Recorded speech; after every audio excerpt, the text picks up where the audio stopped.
நம்ம good morning children. இன்றைக்கி chemical கைனெட்டிக்ஸ்லேருந்து தான் ஒரு சின்ன ப்ராப்ளம் பார்க்க போகிறோம். இது உங்கள் புக்கில் கூட இருக்கலாம் அந்த ப்ராப்ளம். இதை பேஸ் பண்ணி எந்த ப்ராப்ளம், அதாவது டெக்ஸ்ட் புக்கில் இதை மாதிரி மாடலில் இருக்கலாம்.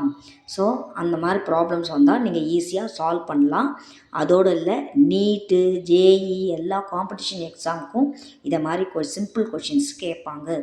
4NH3 + 5O2 gives 4NO + 6H2O. இதான் reaction.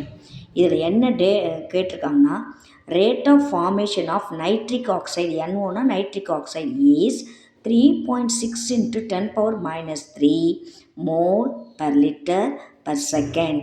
Calculate the disappearance of NH3. இதாம்மா கொஷின். இதில் என்ன கொடுத்துருக்காங்கன்னா, நைட்ரிக் ஆக்சைடு, இந்த நைட்ரிக் ஆக்சைடோட ஃபார்மேஷனோட ரேட் கொடுத்துருக்காங்க. இந்த ரேட்டை வச்சு நீங்கள் டிஸப்பியரன்ஸ் ஆகிற அமோனியாவோட ரேட்டை கண்டுபிடிக்கணும். இதான் கொஷினோட மீனிங். இதுக்கு கெமிஸ்ட்ரி டிப் பார்த்தீங்கன்னா, ஃபஸ்ட்டு ஈக்குவேஷனை எழுதிக்கோங்க. உங்களுக்கு தெரியும் கெமிக்கல் கைனெட்டிக்ஸில் உங்களுக்கு தெரியும், இது ரெண்டு ரியாக்டண்ட்டு, இது ரெண்டும் ப்ராடக்ட்டு. நேரம் ஆக ஆக ரியாக்டண்ட்டோட கான்சன்ட்ரேஷன் குறைஞ்சிக்கிட்டே வரும். நேரம் ஆக ஆக ப்ராடக்டோட கான்சன்ட்ரேஷன் இன்க்ரீஸ் ஆகிட்டே வரும்.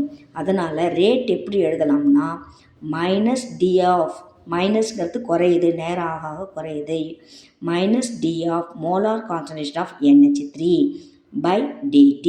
இந்த கோபிஷியன்ட் ஸ்டாய்கியோமெட்ரிக் கோபிஷியன்ட்டை டிவைடட் பை 4 போட்டுக்கோங்க, இஸ் ஈக்குவல்ட்டுன்னு. அடுத்து -d of molar concentration of oxygen divided by stoichiometric coefficient 5. நம்ம பொதுவாக 1/4 1/5ன்னு எழுத, அதை நம்ம கேல்குலேஷனுக்காக இப்படி எழுதியிருக்கோம், அவ்வளோதான். அடுத்து NOவும் H2வும் ப்ராடக்ட்டு, நேரம் ஆக ஆக இன்க்ரீஸ் ஆகும். So +d of molar concentration of NO divided by dt. இதை ஸ்டாய்கியோமெட்ரிக் கோபிஷியன்ட் 4, ஸோ 4 போட்டுக்கிட்டாச்சு, is equal to +d of molar concentration of H2O/dt, stoichiometric coefficient 6. ஏன் இந்த மாதிரி போட்டுக்கிட்டோம்னா, அப்போ தான் நம்ம கால்குலேஷன் நம்ம ஈஸியாக பண்ண முடியும். இதில் பாருங்கள் என்ன கொடுத்துருக்காங்க, நைட்ரிக் ஆக்சைடு, இந்த நைட்ரிக் ஆக்சைடோட ரேட் கொடுத்துருக்காங்க. அது உங்களுக்கு NH3 டிஸப்பியரன்ஸ் ஆகிற ரேட் கண்டுபிடிக்க சொல்லியிருக்காங்க. அப்போது இது ரெண்டுத்தில் டேட்டா கொடுத்துக்கிறது இது, கால்குலேட் பண்ண சொல்ல வேண்டியது இது. அப்போ இது ரெண்டுத்தையும் எடுத்துக்கணும்.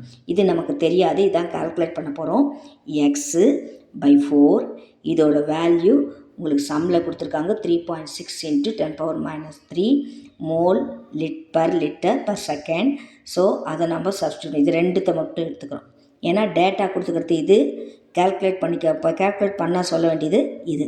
அதனால் இதோட வேல்யூ இங்கே 4 இருக்குது, 4 cancel. So x is equal to இதான் ஆன்சர். ரொம்ப சிம்பிள், இவ்வளோ எக்ஸ்ப்ளனேஷன் நமக்கு தேவையில்லை. இருந்தாலும் நீங்கள் மறந்துருப்பீங்கிறதுக்காக நான் இதை ஒரு வாட்டி ப்ரஷ் அப் பண்ணேன். Thank you children. லைக் பண்ணுங்கள், ஷேர் பண்ணுங்கள், சப்ஸ்கிரைப் பண்ணுங்கள். இந்த மாதிரி ஒவ்வொரு சம் +2 புக்கில் இருக்க புக்ஸு குட்டி குட்டியாக இருக்க சம்ஸ்லாம் போட்டுக்கிட்டு வரேன், கொஞ்சம் பாருங்கள். Thank you children.